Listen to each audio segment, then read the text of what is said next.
साहिब अम्बेडकर ने बनाया, जिसमें हमसे ये कहा गया कि अगर तुम आज़ादी लिबर्टी चाहते हो, तुम इंसाफ जस्टिस चाहते हो, तुम फ्रेटर्निटी भाईचारगी चाहते हो, तो फिर आपको एक सियासी ताकत बनना पड़ेगा। उसी संविधान में उसकी दफा 14 ये कहती है कि भारत में सबको बराबरी के हुकूक मिलेंगे, हिस्सेदार बनाया जाएगा, जिसको हिंदी में सामंता कहते हैं। मेरे अजीज दोस्तों और बुजुर्गों, यही लड़ाई मजलिस इत्तेहादुल मुस्लिमीन की बुनियादी लड़ाई है। हम चाहते हैं कि हमको हमारा हिस्सा मिले। जो कमजोर और मजलूम है उनको ताकतवर बनाया जाए, उनकी लीडरशिप बने, तभी जाकर वो अपने तमाम हुकूक को, अपने मुतालिबात को मनवा सकेंगे। और पिछले 60-65 साल से मजलिस इसी काम पर लगी हुई है।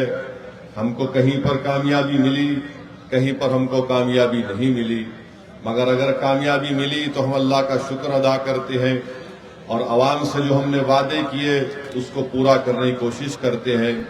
अगर हमको कामयाबी नहीं मिली तब भी हम अल्लाह का शुक्र अदा करते हैं, मगर हम अपने हौसलों को पस्त होने नहीं देते। यही पैगाम मैं आज इस सरजमीन पर बसने वाले गयूर अवाम को देने आया हूं कि पिछले 5 साल पहले आप और हमने मिलकर बड़ी मेहनत की, हमको कामयाबी नहीं मिली, मगर हमारे हौसले आज भी बुलंद हैं और कल भी रहेंगे। मुझे यकीन है कि इंशाअल्लाह ताला आने वाले विधानसभा के चुनाव में आप अपना एक वोट मजलिस के पतंग छाप के निशान पर बटन दबाकर अपने सियासी शऊर का सबूत देंगे। आज मसरूर आलम साहब हमारे दरमियान में नहीं है, मगर मजलिस को एक उम्मीदवार यहां से खड़ा करना है, तो मैं आपके दरमियान में खड़े होकर इस बात का ऐलान कर रहा हूं कि इंशाअल्लाह ताला इस विधानसभा से अब की बार मजलिस इत्तेहादुल मुस्लिमीन के उम्मीदवार मेरे भाई जनाब शान अली खान साहब रहेंगे। मैं आपसे अपील करता हूं कि आप तमाम मिलकर उनके लिए मेहनत करें, दुआ करें और उनको कामयाब करें, ताकि शेरघाटी के इन गरीब और मजलूम अवाम की आवाज बिहार की विधानसभा में गूंजे। मेरे अजीज दोस्तों और बुजुर्गों, मेरी आपसे अपील है कि मजलिस ने एक ऐसे शख्स को अपना उम्मीदवार बनाया जिसने बहुत जुल्म को देखा। जाती तौर पर उनके घर में जुल्म हुआ, मगर अल्हम्दुलिल्लाह आज शान अली और उनका पूरा परिवार, खानदान बहादुरी के साथ अवाम के दरमियान में खड़े होकर हक की लड़ाई लड़ रहे हैं। तो मेरी आपसे गुजारिश है कि आप मजलिस के उम्मीदवार को अपनी दुआ और अपने वोटों से कामयाब और कामरान करें। वहीं पर मेरे अजीज दोस्तों और बुजुर्गों, शेरघाटी का एक बहुत बड़ा मसला है।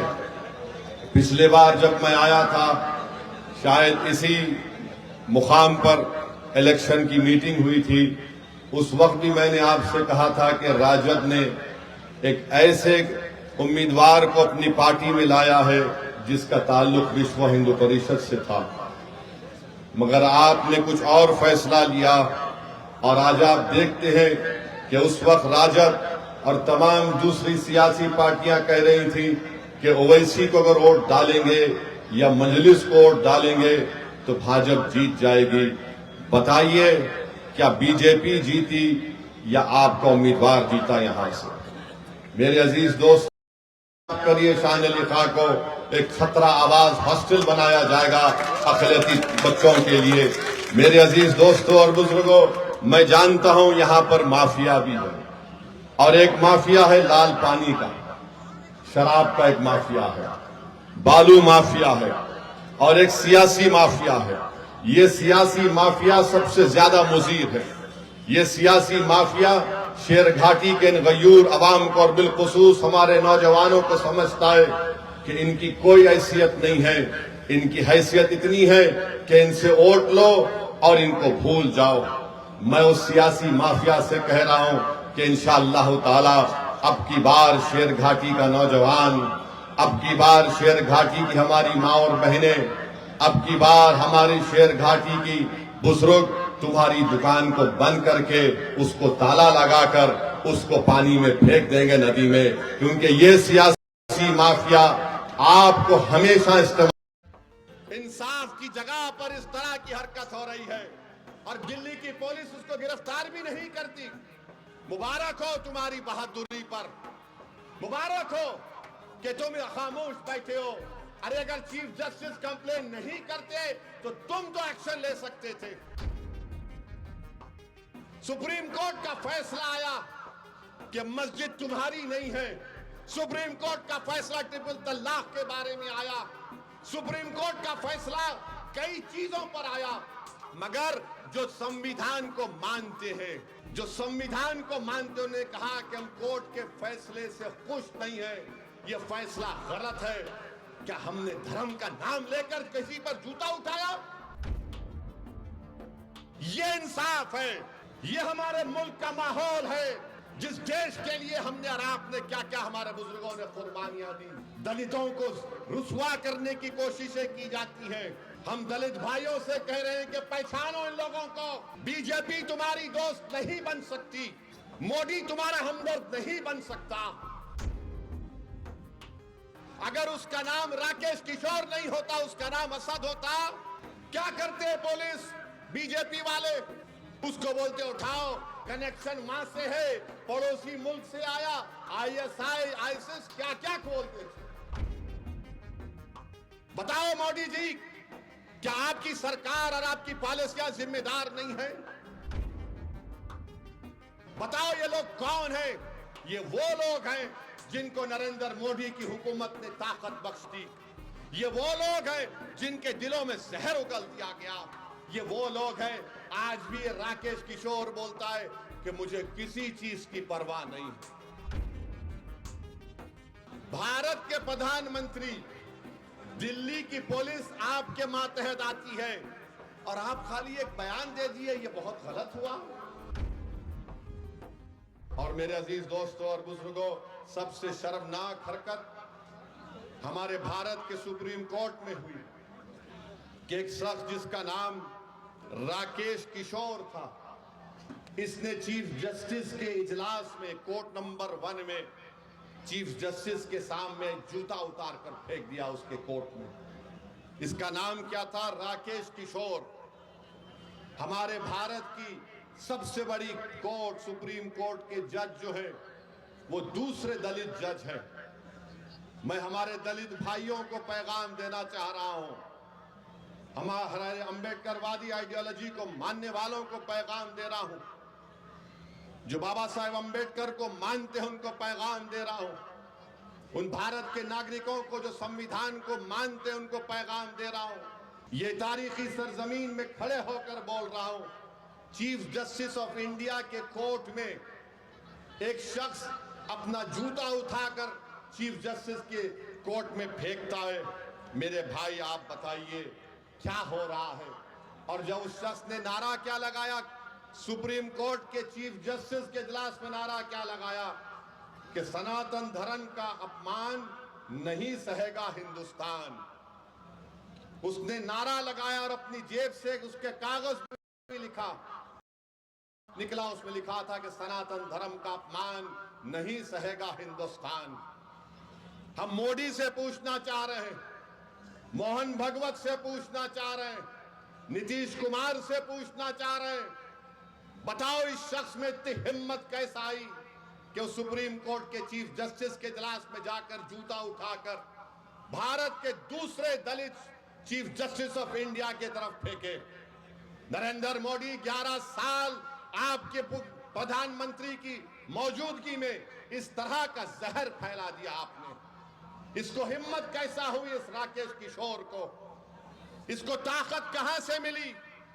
इसने क्यों लिखा ये कि सनातन धर्म का अपमान नहीं सहेगा हिंदुस्तान? बताओ मोदी जी, क्या आपकी सरकार और आपकी पॉलिसियां जिम्मेदार नहीं है? जबकि सुप्रीम कोर्ट के चीफ जस्टिस ने कोई फैसला नहीं दिया, कुछ बात नहीं कि ओरल ऑब्जर्वेशन था उनका, मगर इसको तकलीफ हुई इस राकेश किशोर को। इसने चीफ जस्टिस ऑफ इंडिया के इजलास में आकर जूता उठाकर फेंक दिया। उसको अब तक गिरफ्तार नहीं करी पुलिस। अगर उसका नाम असद होता तो अब तक मुझे गिरफ्तार कर लिया जाता। नाम क्या था? राकेश किशोर। ऊपर वाले हैं, बड़े लोग हैं, हम कमतर हैं। सुनो मेरे दलित भाइयों, चीफ जस्टिस ने कहा कि मैं कंप्लेन नहीं करूंगा, ठीक है, मगर मैं बड़ी इज्जत के साथ चीफ जस्टिस के इस फैसले को नहीं मानता, क्योंकि सवाल आप पर जूता फेंकने का नहीं है। क्योंकि आए दिन हम देखते हैं कि दलितों को पीटा जाता है, मारा जाता है, मूंछ अगर रखते हैं या अगर घोड़े पर बैठकर अपनी बारात निकालता है तो नहीं निकालने दिया जाता। चीफ जस्टिस ने कंप्लेन नहीं की, हम मानते हो सही नहीं था। मगर दिल्ली पुलिस को क्या हुआ? दिल्ली पुलिस 100 मोटो एक्शन ले सकती। और मैं आपको बता रहा हूं, देश को बता रहा हूं, जब हमारी संसद पार्लियामेंट में 2 नौजवान कूद गए संसद में, याद है? कूदे थे।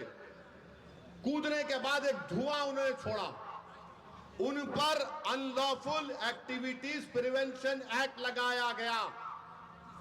भारत के प्रधानमंत्री, दिल्ली की पुलिस आपके मातहत आती है और आप खाली एक बयान दे दिए, ये बहुत गलत हुआ। अरे आपको तो ये करना चाहिए था कि आप उस शख्स पर जिसका नाम राकेश किशोर है उस पर यूएपीए लगाते। यूएपीए लगाते, पुलिस खुद से कंप्लेन कर सकती है। अगर उसका नाम राकेश किशोर नहीं होता, उसका नाम असद होता, क्या करते पुलिस? बीजेपी वाले उसको बोलते उठाओ, कनेक्शन वहां से है, पड़ोसी मुल्क से आया, आईएसआई, आईसिस, क्या क्या खोलते थे। और यह शख्स कह रहा है कि सनातन धर्म का अपमान नहीं सहेगा हिंदुस्तान। मोदी जी, फर्क उसमें और दूसरों में यह है कि जिस जगह पर मस्जिद को शहीद कर दिया गया था, कोर्ट का फैसला आया कि किसी ने नहीं तोड़ा। सुप्रीम कोर्ट का फैसला आया कि मस्जिद तुम्हारी नहीं है। सुप्रीम कोर्ट का फैसला ट्रिपल तलाक के बारे में आया। सुप्रीम कोर्ट का फैसला कई चीजों पर आया। हालिया यही सुप्रीम कोर्ट ने इंटरिम ऑर्डर दिया वक्फ कानून के ऊपर, जिससे हमको नुकसान होगा, मस्जिदों को नुकसान होगा। मगर जो संविधान को मानते हैं, जो संविधान को मानते, उन्होंने कहा कि हम कोर्ट के फैसले से खुश नहीं है, यह फैसला गलत है। क्या हमने धर्म का नाम लेकर किसी पर जूता उठाया? बताओ ये लोग कौन है? ये वो लोग हैं जिनको नरेंद्र मोदी की हुकूमत ने ताकत बख्श दी। ये वो लोग हैं जिनके दिलों में जहर उगल दिया गया। ये वो लोग हैं, आज भी राकेश किशोर बोलता है कि मुझे किसी चीज की परवाह नहीं है, मुझे कोई गम नहीं है कि मैंने चीफ जस्टिस ऑफ इंडिया के सामने जूता उठाकर फेंका। ये क्या हो रहा है हमारे देश में?